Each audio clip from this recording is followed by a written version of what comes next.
street angel. I've been running around the whole country as a public figure with feathery angel wings on. I go to all different events and cities, states, and out of the country here and there as well. And I've been to red carpet events, Hollywood stuff, and just everywhere. The beach, grocery stores. The airports especially are fun because it's like an international global sampling of people. But I run around with positive universal humanitarian posters such as this one. Be nice and kind and care about others. And here's one of my other favorites. Make your courage greater than your fears. Hopefully it's not upside down. But yeah, this is a cool one too. So that's me. I just want to introduce myself. And the purpose of my talk show is really to help others, and my mission is to help the world and spread positive energy and positive vibes, because we really need that in this world. There's a lot of bad stuff and violence and protesting and pandemic and just bad stuff happening, and it's needed more now than ever. And so, helping others, giving guidance and advice. And this season 4, I've really kind of devoted to more of the relationship and love aspect, as well as self-love and anything encompassing that. So today, special topic is going to be kind of a talk about like Tantra and what that is.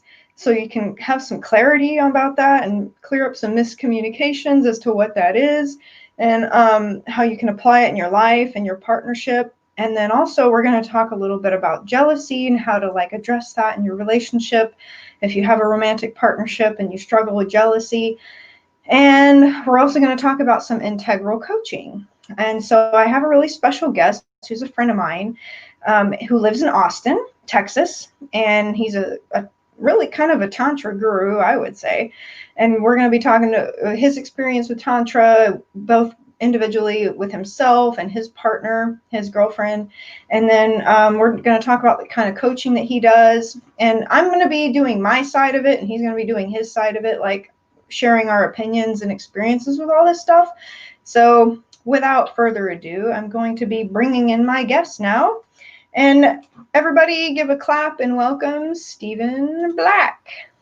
Hi. Hi, Andy. Thank you for having me. His also known as Dragon, right? Yes, that's correct. I would be curious to how you got that nickname. Sure. So, I've been doing Tantra for a little over 4 to 5 years now, and in the practice, you learn to feel your own energy. And I come from a very sciencey background, and this was all woo to me and my friends. And the way I justified it was like, well, the mind is really powerful, and whether or not what we're experiencing is real, it feels amazing. So in doing this practice, I became more and more touch with my inner energy, my kundalini, and I could harness energy and gain what I felt like was a lot of power. And I realized it was kind of like this fire dragon power, and I really tuned into it fully, actually doing the fire breath at one of the workshops we've been to. And it is cool.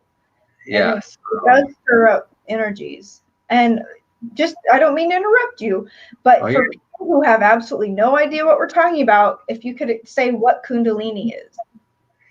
Kundalini is just another name for your energy. I don't want to go into too much detail about the philosophy behind what Tantra is, and rather just keep it more layman's.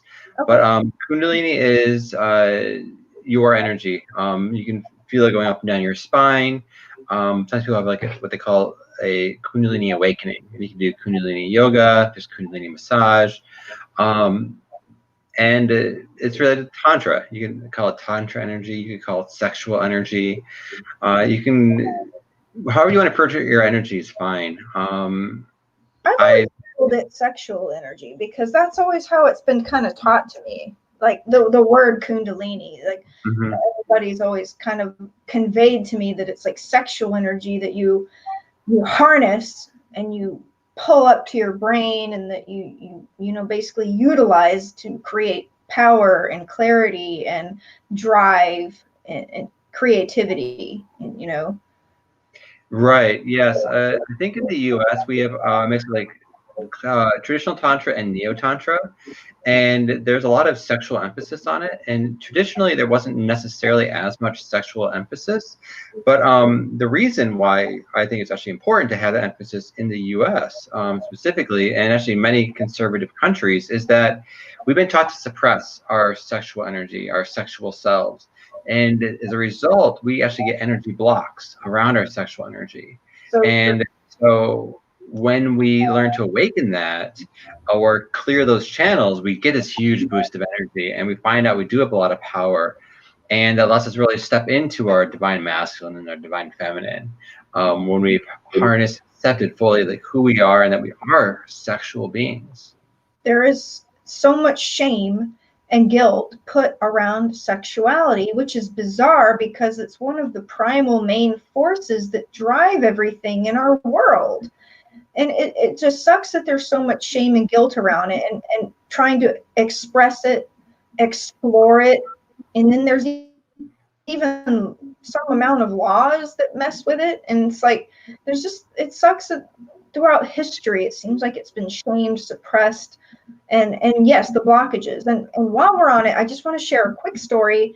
I did experience a Kundalini awakening where I went to LA, Los Angeles, and like I took some healing classes, and it definitely blew apart my sexual blockages and my energy. My Kundalini was like, the blockages lifted, and suddenly I'm just going to be straight up raw and honest, because that's what I believe in with this show, is being myself. And like, I swear, I felt like I was a teenage boy and I had all this crazy sexual energy. And I was like, I need partners, and I need to release this energy. And it was like really weird to feel that, and not to know what to do with it when it first happened. Like, we don't realize as beings how many blockages we can accumulate in our lifetime between like our childhood, teenage years, and that's when we're starting to learn that it's shamed and suppressed, and you can't be sexual, especially if you're a woman and you come from a household where it's very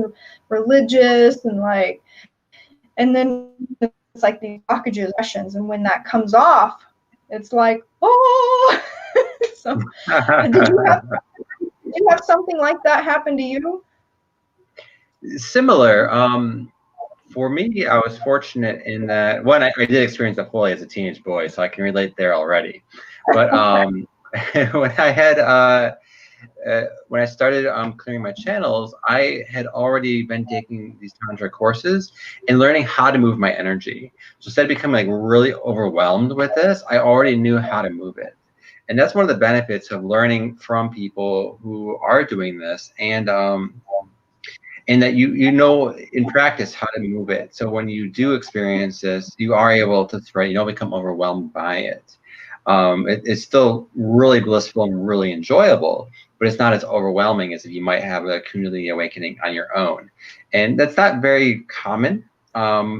And people love to share the stories when it does happen that way, but usually those are a practice they've been doing repeatedly for years anyway. And it's something just like bust open and like, whoa, and they feel the surge come over them.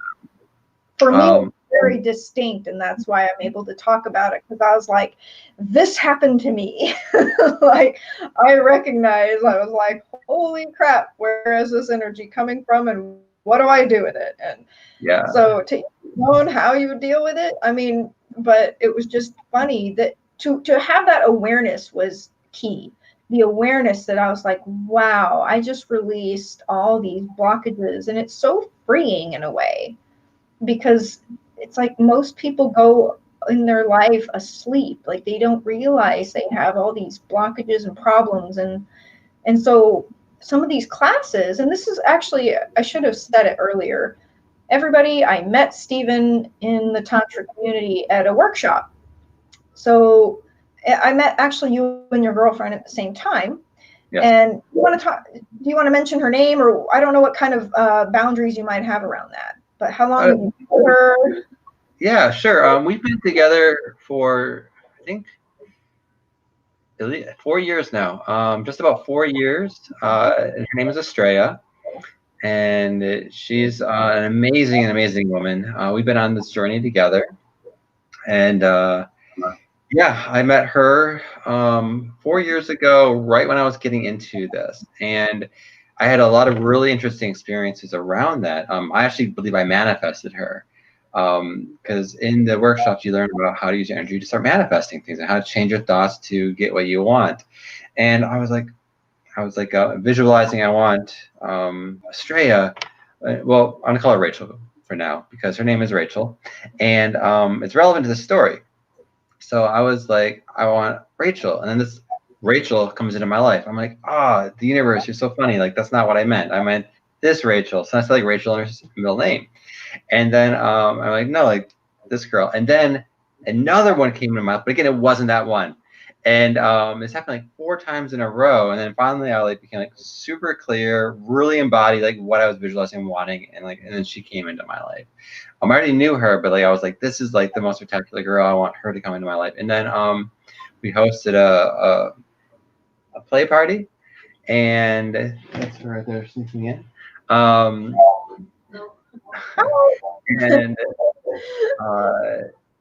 it was a puja, it was a small workshop, and she came to that, and we had like the most incredible experience together, and it was just like totally PG, but it was just like it was so memorable. So it was really fun, and You manifested people that were not the right fit or the right, yes. So I believe that like the universe likes to play games with us, and sometimes it's very literal. So I was like, I want Rachel. So then a Rachel came into my life. It was like the universe interprets like I want a Rachel instead of I want this Rachel. And so I learned about how to be clear because I think like the morals of the genie in the lamp, where you make a wish and then it comes true, but all these bad things happen also. Yeah. And that is a mistake I think we make a lot is we think we want something and we don't trust in the universe. The universe gives it to us and it shows us that actually we don't know as good as the universe, and we should trust in the universe and what it gives us. So yeah, that's I don't know if you can relate to that or not, but I've spoken to many different manifestors, and we have those experiences, and it's better to trust the universe and let go of what you don't need instead of really trying to control everything. When you do that, you're in flow and you enter abundance more easily, a lot of happiness, all of that. And when you aren't, you get met with a lot of resistance and blockages and frustration, and things just don't go as you want. So it's really that's a very important practice that you do learn in Tantra is letting go, and trusting into the universe and into others and stuff. And that in itself has been life-changing for me. Okay. So how have you applied Tantra within your partnership? Have you all done that a lot together? We've done a fair amount together, not as much as I think both of us would like. Sadly, she has asthma, so when it comes to some of the breathing exercises, it's a little frustrating for her. However, I still do a daily practice myself, what's called the Cobra Breath. You can take Tantra 1, and that's learning how to move energy up and down your channels, which is really great for keeping your channels open and clear. And also, it's really great for extending your staying power during intercourse. And in doing that too, you can create incredibly powerful male orgasms, like the kind where you're like screaming, you have like so much energy going through you, and that's like another like thing to get over as a man is to be comfortable being vocal. I know women are encouraged to be vocal during intercourse, but we're supposed to be more quiet, and we're suppressing energy and we're not allowing it to flow through us. I like that you're bold and willing enough to talk about this because it is something that needs to be talked about because of the so much shame in the world. And also men probably struggle to talk about this openly. Maybe they talk about it with their buddies here, but I mean at this level, this is like master level. So I'm sure there's a lot of guys with curiosity, especially around the realm of lasting longer, and like because a lot of men do desire to satisfy their partner. And if they have any kind of trouble with ED or prematureness, like it can give them an insecurity around that. And we, as people who went to the Ecstatic Hearts workshop in Austin, you know, the teachers actually said he struggled with that until he learned Tantra. And that Tantra helped him to have these 12-hour marathons with his partner, you know, and it's like he went from not being able to last at all to, you know, marathons. So it is possible for guys who struggle with that if you just choose, make the choice to educate yourself and get some training, learn this stuff. So I wanted something we should have done in the beginning was I'd like to share kind of my own little personal definition of what Tantra is.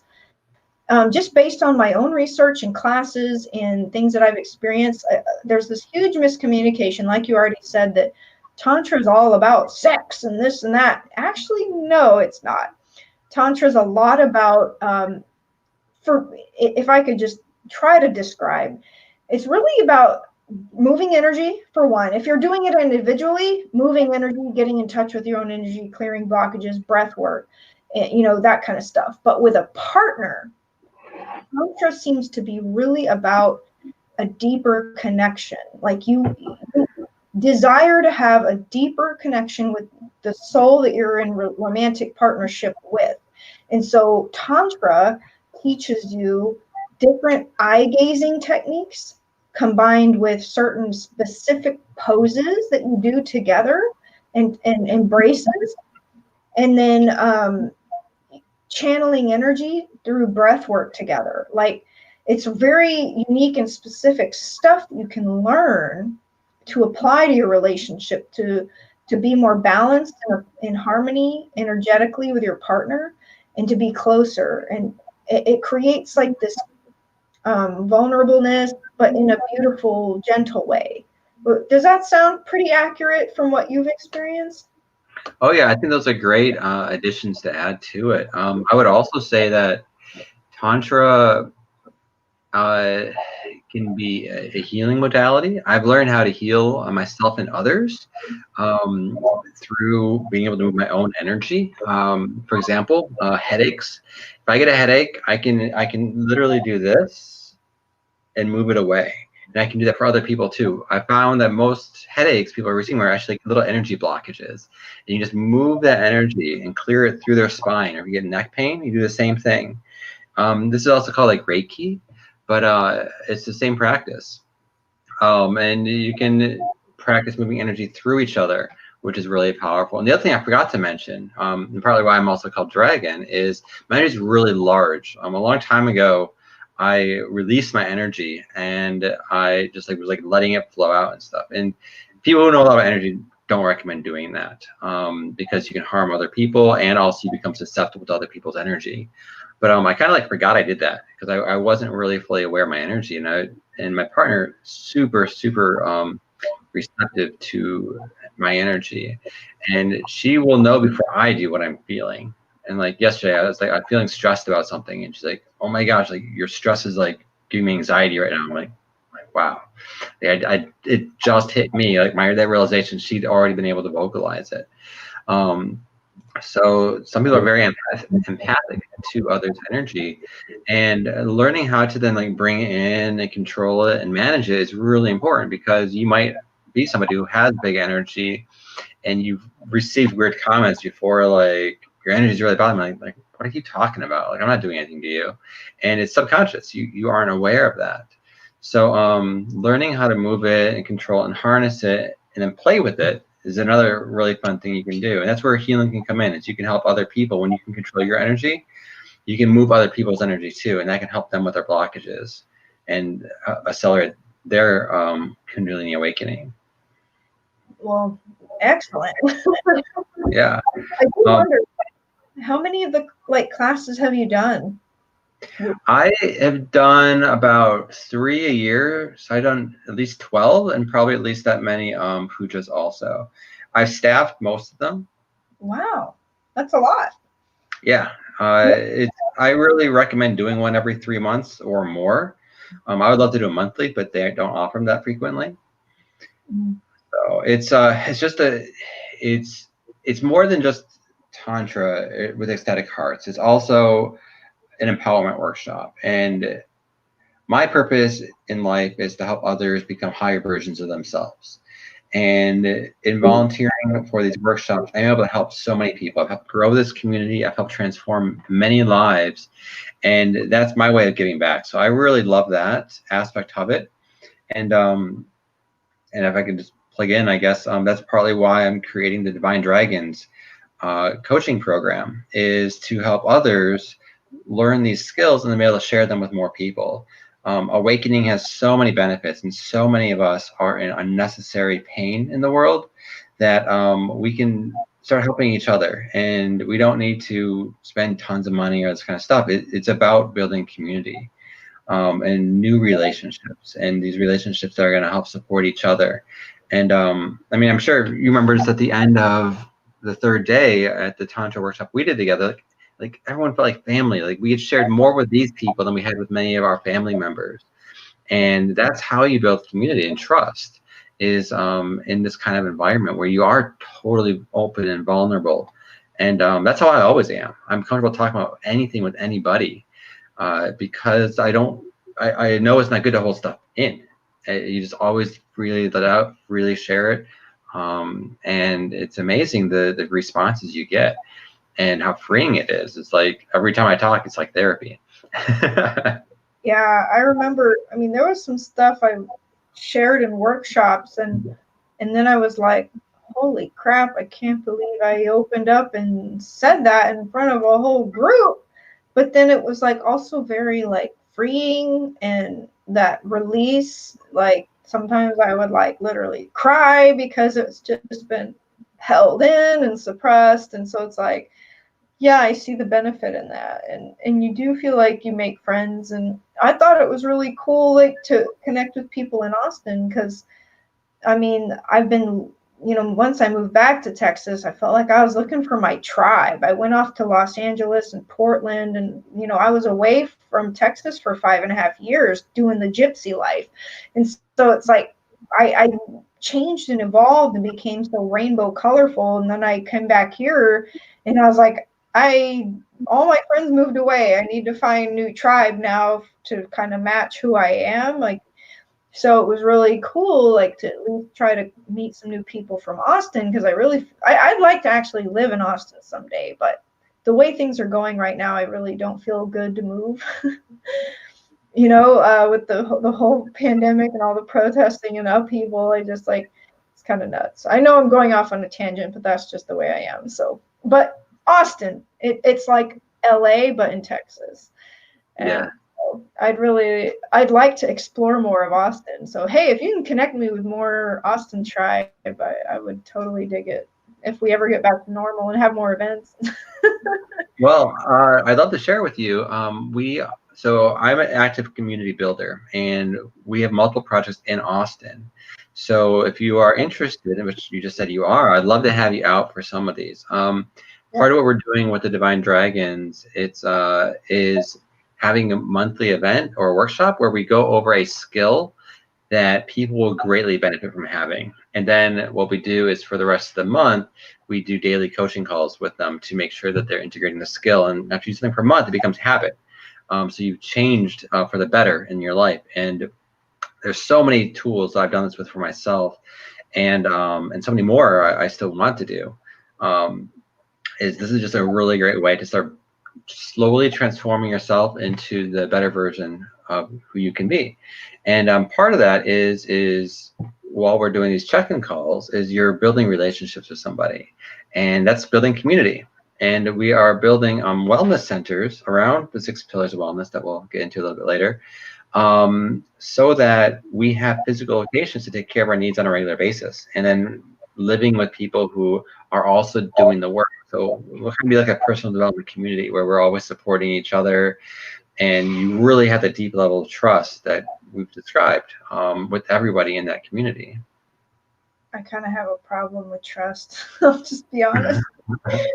I've gone through so much. I just like, that's a whole nother topic. But I feel like trust is a condition of conditional love, and it's like you don't necessarily need to trust people to love them, but Like, I do really find a lot of benefit in having people that you can relate to, and people who've had a curiosity of spirituality and gone to these things and workshops. Like, it's that innate curiosity that drives people to reach for more experience or more ideas or open their mind. And I am so out of the box. Like, my mind is so like open. Sometimes it's like you feel a little crazy because you've introduced so many new concepts, but then in that place you recognize the infiniteness, if that's a word, infiniteness of the fact that there's infinite beliefs available to us, infinite numbers, infinite space,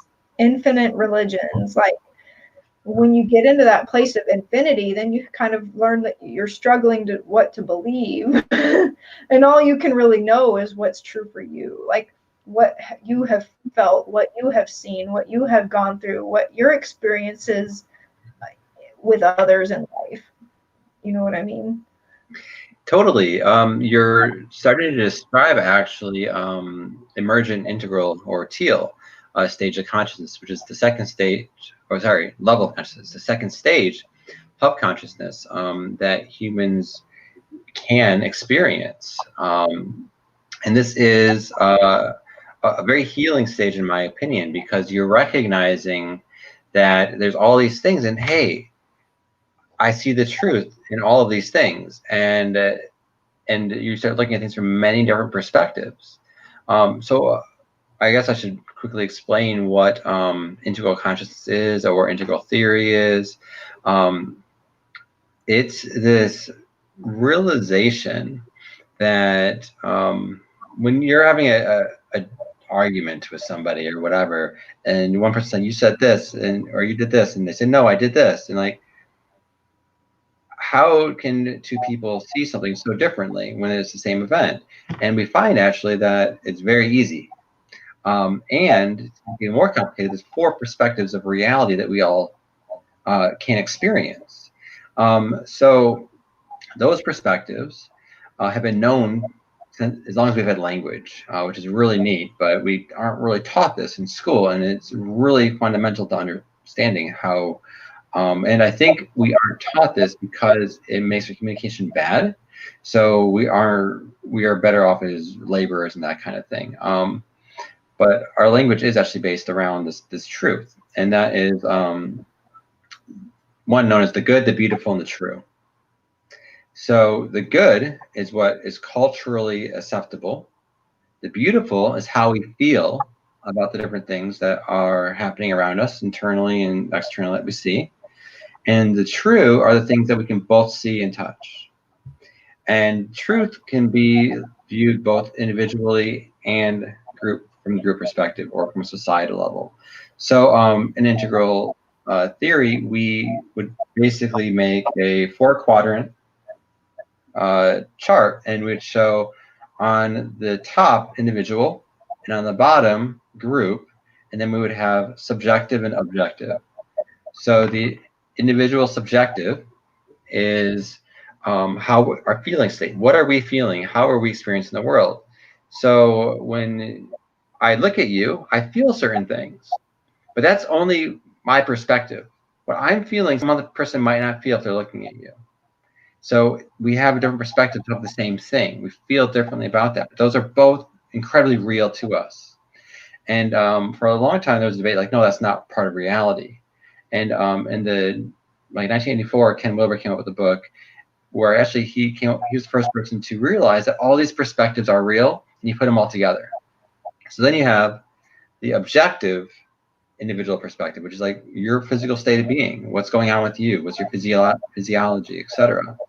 And then you have the group subjective, our culture, our conditioning, what we're raised to believe. That's all culture. It's subjective. That's not based in reality, yet we all share that reality. So men treating women a certain way was how we were culturally conditioned to do, and the feelings we have around that are almost able to be expected, which is why jealousy is such an issue. And then we have the group objective, which is like how we are in society. What's our place in society? Where do we rank in a socioeconomic class system? So with integral coaching, we look at the person as unique and recognize that their fulfillment comes from having all four of these quadrants met. And they might be having difficulty because they aren't aware of these other perspectives. For example, someone who's living in the individual subjective perspective, but is in victim mentality, will blame other people for their feelings. Like, why do you make me feel this way? Mm-hmm. They have given away their power, and they blame other people for their feelings because they don't recognize that their feelings come from within them and how they respond to different situations, which is often based on past events. And when you have that realization, that's when you can start healing. This is where jealousy comes in, is you feel a certain way when you see somebody doing something. And that's either because you had that experience or you're culturally conditioned that was inappropriate. So you have a response like, oh, that's inappropriate. I'm going to be angry or whatever, or shame that person, that kind of thing around that happening. But it's all subjective. And we can, when we feel triggered, and that's the word we use when an emotion comes up that is negative, we're triggered. The event triggered us. When you become aware of these triggers, you can take a big breath and feel it, and then recognize that you're triggered. Right. And now you have what? There's usually a fear under it. Oftentimes, yes. But likewise, it could be pleasant things too. You can have a positive trigger also. It can just trigger a memory or something great that happened in your life. And you can learn how to change those, and you can learn how to process those. A great way is like NFT, tapping. When you're triggered, you can like tap this emotion. Like you don't know what you're doing, you don't know anything about tapping, and you're alone, just tap your entire body. That'll actually help you process this trigger. You can go to somebody who studies EFT though, and they can actually help you through this right process for like doing it appropriately and helping you move through that and release that. It's amazing. Like we have so many healing modalities out there. And that's the thing is there's integral medicine, or rather integral healing, integral health. And that is about looking at the full spectrum of modalities, not just alternative medicine, not just conventional medicine, not just prescriptions, not just religion, but all of these things. And as you said, there are so many options, and they all have value. So when you get into understanding this integral way of being and thinking, is you start looking at everything for what value it has and the truth that it offers, and looking for that wholeness. This can also be called holistic. Integral is actually a little bit more deep than holistic, but many people are using them interchangeably. So if you've heard of like a holistic doctor, they're going to ask you questions about your living situation. They're going to ask you questions about your religion. They're going to ask you questions about your psychological health also, as well as your physiological health, because they're trying to look at the whole picture. Right. And integral coaching helps you start to do that for yourself, where you can start to recognize and see your blind spots, or at least see other people where they're at and coming from. So instead of trying to keep having the conversation, you keep repeating yourself and they keep repeating themselves, but you're talking from different perspectives. You're like, hey, wait, we're talking from two different perspectives here. I know you don't say this because it would sound condescending to them, but you know that they're coming from a different perspective, so you can shift your perspective to match theirs. Right. And I'm always preaching that. Like, I'm always trying to tell people, look, as hard as things are, you have to try to put yourself in other people's shoes. Like, especially we're talking on your own individual life, because, you know, we don't know what's going on out there in the world, like the truth of it. But like, I'm talking about if you're having individual struggles with people in your life, your relative, your partner, coworker, it's important to attempt to put yourself in their shoes and try to see the situation that's the struggle from their side. And in that attempt, you're trying to see like what's causing them to feel that way or struggle that way. And something I also wanted to not challenge you on, but just provide an alternative opinion or statement is probably more accurate, is people in situations do cause us to feel a certain way, and a lot of people will immediately just put the blame, like, you're causing me to feel this way, which is true to an extent, because everything is alchemy. I feel like when people say things to us, it's alchemy. It's putting new frequencies and vibrations and words into our reality, causing us to process and integrate this new stimuli, and thus creating a reaction and a consequence from whatever was put into it. So yes, people do cause us to feel a certain way, but what we need to do as is come from a higher consciousness perspective of, okay, this person is having this reaction to whatever I said. People out there in the world could be having a reaction to what I'm saying right now.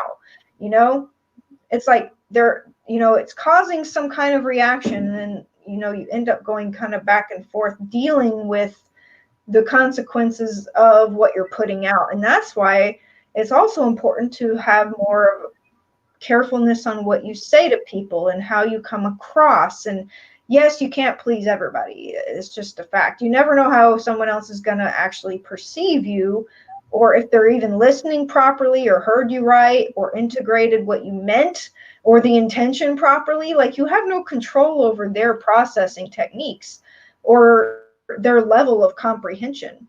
But what you can do, and this is what we were kind of talking about, is trying to have control over our own reaction to them. So we can say something and they can get offended, but we can also try to be careful of how we deal with their offendedness or how we, you know, basically proceed. And it's kind of a back and forth effect of stimuli that you're just kind of going with. And that's how things can escalate. And that's why the Love Coach Academy teaches things like yellow light, red light. We need to de-escalate the stimuli, and there's certain techniques you can do for that. But the more higher, what we're really talking about with all of this and Tantra is higher consciousness, like always trying to learn and grow and open your mind and see things from higher perspectives and try to relate and have compassion for other people's experience and perceptions and things like that. May I offer an integral example of communication? So when you say we are, what was it that you said? When you say that we cause emotions in other people, I feel misunderstood. And I request that you let me explain what I meant by that. And what we're doing there and how that works is in our language, we can actually speak from 4 quadrants. And we need to take responsibility for our feelings. So you can say something and I can feel a certain way, but I don't control how you feel. For example, if I call you a purple 3-eyed monster, you laughed in this case, but if I called you like a blonde bimbo or something, you might have a different response. Now, the thing is that I believe both those things I just said are equally valid, or as in they're not valid at all. I don't believe you're a blonde bimbo, and I don't believe you're a 3-eyed purple monster. But you might have been triggered by one and not by the other because of some past experiences that happened to you, or maybe neither one landed for you, which is great. The thing is and that's the thing, is that our emotions, how we felt, is based on kind of what happened to us in the past. So what we want to do when we're having communications, you don't say, you make me feel angry when you say I'm this. It's like, it would be, when you called me a 3-eyed purple monster, I felt angry and unseen. And so like, you're being clear about what was said, and then you're being clear about what you're feeling. Then you can make a request. Like, I request that you apologize to me, or I request you explain maybe more about what you meant by that. Like, were you trying to cause me pain? Right, the intention behind it. Because people will Yes. say things as a joke, but then there's things where people are really calling each other names, like bullying and that kind of thing. And two totally different intentions, but they could also be two different frequencies as well that, basically bombard ourselves. Yeah. But the advantage, the thing that happened right in that space that we just created with integral communication, or also known as nonviolent communication speaks from all four quadrants also, is you aren't jumping to the conclusion that you made me feel this way. Like, look, I own my feelings. I felt this way when you said this, and you can make a request. I request that you explain like what you meant by that. So you're offering them an opportunity to clarify themselves instead of getting into a fight with them. And usually, when you open yourself up to being vulnerable and saying like what your feelings are, you let your guard down. So they have the option to either be a bully and fight, or to match you, to meet you, to let their energy down too. Because most people don't really want to fight and stuff, but they jump to that really quickly because they don't know how else to respond in certain situations. Right. So let's kind of take all that we've talked about and kind of lead into like the whole topic of jealousy that I really wanted to get your opinion on, because I don't know if it was you or someone in the workshop that told me that it was actually something you had struggled with to overcome in your partnership. And do you feel like you have overcome your jealousies or insecurities? Do you want Definitely. to talk about how that came about and how you got through it, or what do you do to cope with jealousy when it comes up? So, like I said, my partner is honestly, I think, one of the most beautiful women I've ever met in my life. And she's incredibly secure in her body. So when we'll go out, she'll wear very revealing clothes, and incredibly sexy, or just hot. But it's her style. She's not doing it to get other people's attention. She's just expressing herself. And sometimes you can like see her nipples or her like butt cheeks or something, and you're like wow, like that, like it's very arousing to me, and I used to feel like protective of her, and like I think that's Because inappropriate other kind of. guys might notice and Yeah. like, And and we did a couple things, and it was a process for me. One was like I started mashing her and our sexiness and going out, and she would dress me, and we would get all kinds of compliments and have fun. And also, I just became I ended up switching to becoming supportive.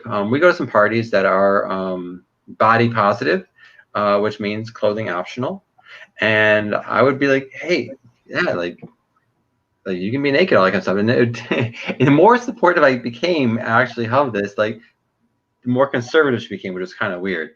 But interesting. still totally herself. But she'd be like one of the last people like naked, for example, if she even did. And I don't really know what that means, but I just realized that we were both giving each other a lot of trust, and also we were around people who we really trusted, and that jealousy wasn't serving. It would just make us have a fight, and it wasn't getting anywhere. We weren't having fun. It wasn't an emotion that was positive, and instead I was like, you know what? I'm just gonna worship this goddess I'm with, Oh, because if I stick to being jealous, I'm gonna push her away. My fear is going to come true if I keep holding on to this fear, which isn't true right now. But in the best case scenario of me being right is that I'll then push her away. So that's a lose lose. So instead, hallelujah. Thank you for saying all of that. Like, I feel like this needs to be what more men need to hear. It's like, if your woman is with you, she's with you. Like, get rid of your jealousies, because jealousy just causes detrimental problems and like arguments and unnecessary stress and strife. And it's like, just let it go. Love the woman you're with, be in the present moment, and just, I love what you said, honor your goddess or worship your goddess. Like, why can't more men think that way? We need more of that in the world. and it's a shift. So what I recommend to the men is be totally honest with her. Like, look, when I look at you, I think you are incredibly hot. I have a fear that maybe someone's going to try touching you or something like that, and I want to protect you. Um, and maybe ask like if you're unsure, like, why are you dressed this way? And she'll probably be like, it's for you. And be like, okay, well, like, how can I dress to match your hotness, kind of thing, and make it a thing, because women want to be supported, men want to be supported also. When we show trust in each other, we don't have reasons to go to other people. But when we don't, we're not going to be happy, we're not going to be fulfilled, we don't feel that love, so we're naturally going to be pushing them away and creating our own pain. And that's what I realized, was I was creating my own pain. I was responsible for my own interpretation of everything that was going on. Everyone else was having fun. They're like they're happy with their bodies, and they don't like half as good. So like, why am I trying to conserve this woman? And it just none of it made sense when I really got to it. But I couldn't reason it out. It just came through practice and recognizing I am uncomfortable, and then everything was okay. And then we go out again. I'm like, I felt like a little discomfort, but then everything was still okay. And I realized like that wasn't serving me. I was building these positive experiences, but I was also being honest with myself, and I was allowing myself to feel that. And I was letting her know I was feeling that. But I wasn't making her responsible for my feelings. I was owning those feelings myself.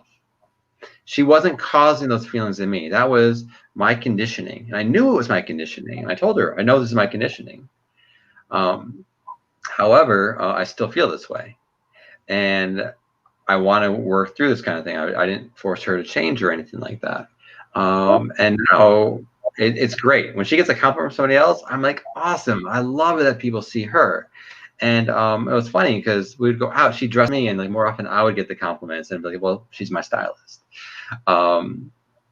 So it was great. But I do think we should be allowed to compliment each other and be like Mandy, I love your earrings. They're like really great. They're really fun. Just to be able to be honest and authentic with each other, and not concerned about what somebody else is going to say. Like, I said that to you not because I want to have sex with you, just because I was being genuine in the moment. And I know you love them too, because they are super fun, and I'm sure you have some great stories to go with them. Yeah, well, actually, like, I really relate with your girlfriend's wardrobe.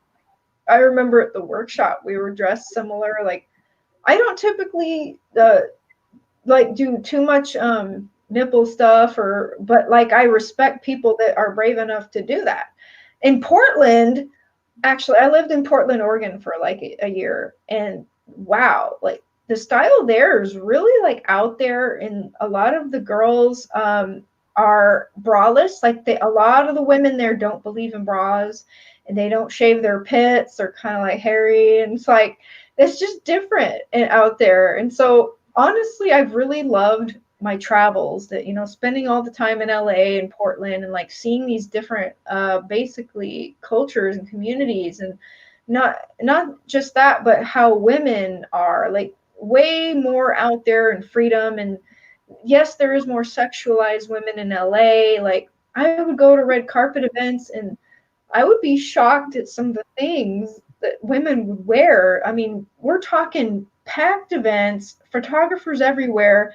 And I walked behind this one girl walking into this event. She had a see-through dress on. And I mean see-through. She might have been wearing a vegetable plastic bag. It was like I could see her ass. And like, I was like, dang, girl, why don't you just walk in naked? I mean, you're just pretty much wearing like film over your skin. And this was Hollywood, and I was just like, well, we're in a new age, you can wear whatever you want or not, And so, and bikinis, oh my God, bikinis are like thongs now. It's like, why are we even wearing anything? Just why don't we just go to the beach naked if you're gonna wear a thong and your ass is hanging out? But anyway, I went off on a tangent, but I love it to see the different ways that people express themselves. And I do like encourage people to be themselves, show your colors, whatever rainbow you want to be or not, goth or like, it doesn't matter. Like, I like to see all the different kinds of people creations and their own style. Like, I just be yourself. You don't have to be exactly like your peers or your friends or your family. And like, and that it goes beyond clothes too. I remember I went to this spiritual event, and this girl was trying to do angel card readings at this event. She had a table and her card decks, and she was on the phone like fighting with her family about it. Her family was like really religious and fighting with her, and she was crying, and I was just trying to like be there for her and be like, you know what? Just do what makes you happy. If you want to do card readings, that's a beautiful thing. You're helping people. Like, your family's just gonna have to deal with it. Like, I mean, it's really tough when you got your own family against you, but you still have to listen to that voice within inside you and march to the beat of your own drum, because that's what you were instilled with. There's a reason for your own inner voice and your own inner drive, you know? Totally. And this kind of comes back around to something we were talking about a little bit earlier, which was culture, and how culture has really handicapped most of us, I would say all of us, into certain levels of consciousness. It hasn't really been until recently, and I love Austin, because Austin is very much like Portland, and that we are in a postmodern era, which is a higher stage of consciousness. It would be considered green if you follow spiral dynamics, which is the last level of the first stage. It's all about really emotions, feelings, equality. So much that's happened in the past 50 to 100 years with civil rights and stuff has happened due to this level of consciousness. Our schools condition us for what's called modernist orange consciousness, and that's where we believe in competition, meritocracy, where we basically work our way up to wherever we deserve to be, and strong faith in science and some institutions. And then you have the level below that, which is traditional amber, which is all about the church. So you can see how our institutions have kind of like handicapped our development a certain amount. But as we realize and understand this, we can move away from those institutions or even our families for a time to continue our own personal development. And what is now understood is that we develop our entire lives, not just through childhood. It's not just childhood development, it's lifelong development. And every few years, you have a chance to upgrade your consciousness. And if you can create the right environments and do the shadow work, you have a chance to experience a new perspective of reality. And each one is very rewarding. There isn't anything wrong with the different ones. We go through all of them, but it is a wonderful joy, I think, like being an integral consciousness, because there you can appreciate all of them at the same time and really start to see the entire world at play, the systems, everything that's going on. And you just live in a yes and world. There is no reason for saying no anymore. You see the value in everything and recognize that everybody is right around you, and how to design society to function in this way. Instead of all being about competition and the dualities and all that kind of stuff, we can have it all. We don't have to keep living in scarcity. We can move to living in abundance. We have the technology for it. We have the knowledge. We have the brain to be able to live that way if we stop shackling ourselves. And I think what's happening right now is great with COVID. The breakdown of it's going to cause a lot of conventional havoc, but it's ushering in a new era. We are becoming decentralized. Decentralization of where we work, all that kind of stuff is going away. We're also recognizing that the institutions that are in place weren't serving us, and we're able to move into communities. We're able to live with people who we want. We can discover our tribe, and that gives us some really great opportunities. And that is what I would, if I could recommend anything to anybody, it would be trim your group, trim the people who you're around to just the 5 people who inspire you the most. Not the 5 people who look up to you the most, the 5 people who inspire you the most, because that's where you're going to get the most growth. Is if you're around people who you think you're better than, you are helping nobody but you're not helping yourself at all. You're not going to grow because you don't have anybody to inspire that change. You want to be around people who are going to make you be a better version of yourself, who are going to hold you to your integrity, people who are going to challenge the way you think. One of my favorite things that happens to me is when I discover something, a belief system I had that was totally wrong, and that's exciting. Is when you see something like you thought the entire world worked this way, then you're like, whoa, this Yeah. totally changed. That's hard for some people, especially like extremely religious people, because if people have built their whole life and reality or family or like everything about them is, I see religion as kind of like a cage that people willingly put over their brain and their life. And they operate through this caged reality and these principles and boundaries placed by a religious belief. And religion is basically a set of beliefs that try to tell you why we're here, the purpose of life, the best way to do things, where the earth came from. It's like a set of beliefs. And there's infinite sets of beliefs throughout the history of humanity. And so people can get really triggered if you challenge their belief system that they have been raised with and drilled into by other people. It's like, almost everything we know seems to be basically what we've been passed down from other people. And whether or not that's true or not, I mean, who's to say? Everything's kind of subjective, like you said, like, so it can be traumatizing when people break out of the box and open their mind to other things. They're like, oh my God, I've been living my life this way or believing this, and maybe that isn't actually true, or maybe that's not true for me anymore, or not the reality I want to follow anymore. Like, it can be traumatizing to change, the shift, as you call it. Yeah. Well, I have a big spoiler and security for everybody who is in traditional amber or religious, is that there's an ironic surprise after you go through and enter their second stage of consciousness. And what I'll say is that all of these teachings are valid in that they are the story of our humanity. It's called The Hero's Journey. Joseph Campbell writes about this, and it is one of the most important things we need to know.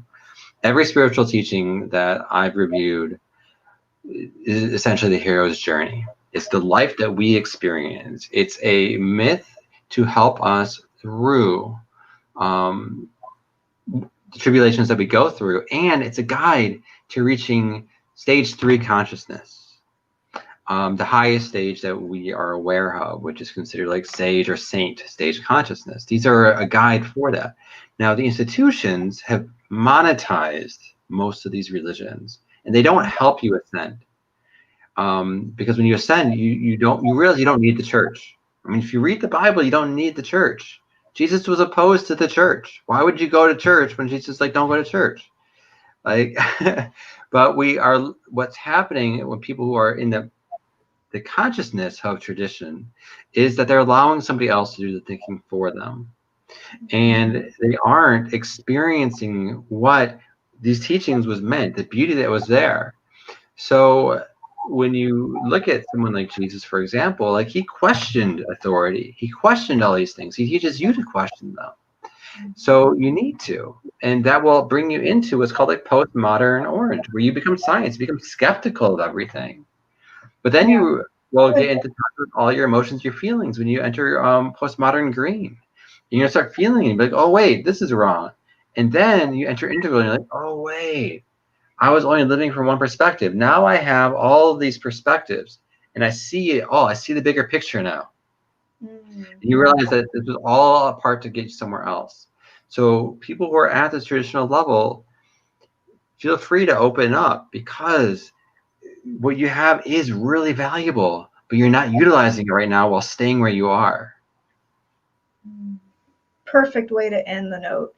We've reached our 1 hour, and I love that that was like your final sentence. So everybody go back and review his last sentence. But I want to say thank you for coming on the show, for your time, and for being a cool friend in the community. And I do believe Stephen has a lot to offer. And if anybody's interested in getting some integral coaching with Stephen, how can people reach you? Do you have you want to say a website or email? Yes. My email would be great. It's divinedragonsconsulting@gmail.com. It's kind of long. You can also look me up on Facebook and reach out that way. Those would be great right now. I do have a website. It isn't live yet. We're still rolling out the finer details, but so you all are the first to even hear about the Divine Dragons. So congratulations. But it will be divinedragonsconsulting.com.